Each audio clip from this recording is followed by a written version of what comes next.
Now I do understand that Traveler has been under saddle before and has been pretty easy to ride, but not always the greatest about going where you wanted or stopping when you wanted and going where you wanted, not where he wanted. And all this trust building stuff, all this respect work translates from on the ground to in the saddle. So the more I can get him to respect me and do what I say on the ground, the better at he's going to be under saddle. And I'm going to teach him to yield his hind quarter away when I look at his hip. So I'm gonna look at his hip, like a vigorous look, like I'm gonna bend over and look at it, so that there's no mistaking my body language. I'm gonna look at his hip, tap the air, tap his hip. That's a pretty fiery reaction. What I wanted was his hip to move over, not him go in a circle. So I'm going to have to, now I've got a starting point, and that's not what I wanted to happen. So I'm going to have to be more aware to make my cue a little bit smaller maybe, and not stop the pressure that I'm putting on until he does what I want, which is not go around in circles, but move his hip out of the way. So I'm going to, again, make sure my rope is in a very safe way to hold it. You don't want to get wrapped up in a rope. I'm going to look at his hip, tap the air, tap the air. He wants to go somewhere. Not back. There. Did you see that? He stepped his hip over. I took off the pressure. Since tapping his hip the first time was too much pressure, I had to ease it up a little bit. So I just tapped the air a little closer to him. And he was pretty snorty about the lunge whip yesterday. And so we're going to have to do some desensitizing, but this is just an extension of my body. Since he's got longer legs than I do, I need this to reach out and touch him sometimes.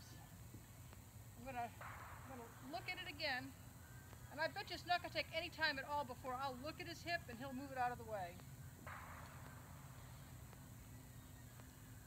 1 foot, not bad. Look, tap, good boy. See how quick he got his butt out of the way that time?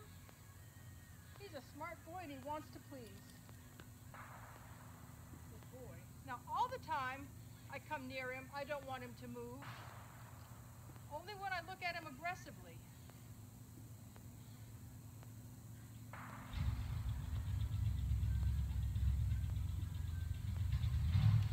There, I just barely had to touch him with it. Too close to me, back him up. This is my space and I didn't invite him into it yet. He wants to be with me.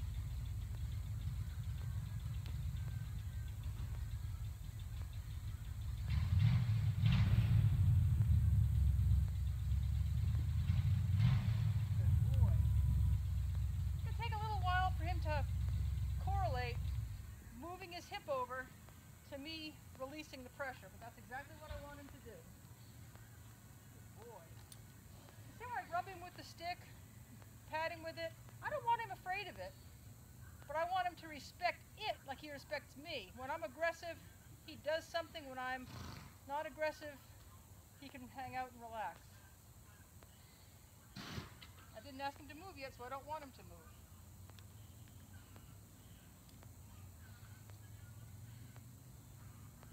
Kind of in. Oops. Something moving a little quick. Keep up what I'm doing until he stops. Good boy. Look. Tap the air. Good fella. Now he's getting so used to it on that side, I'm going to change sides.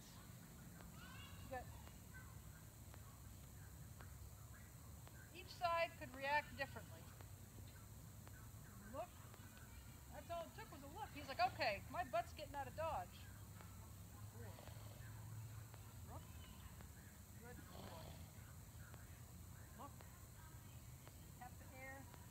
Tap the hip. Pay attention. Good fella. Good boy.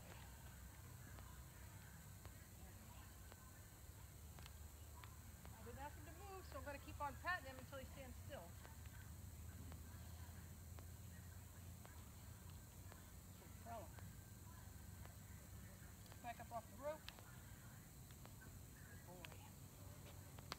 We're going to work on that some more. It's not terribly exciting, so I'm going to go ahead and turn this off.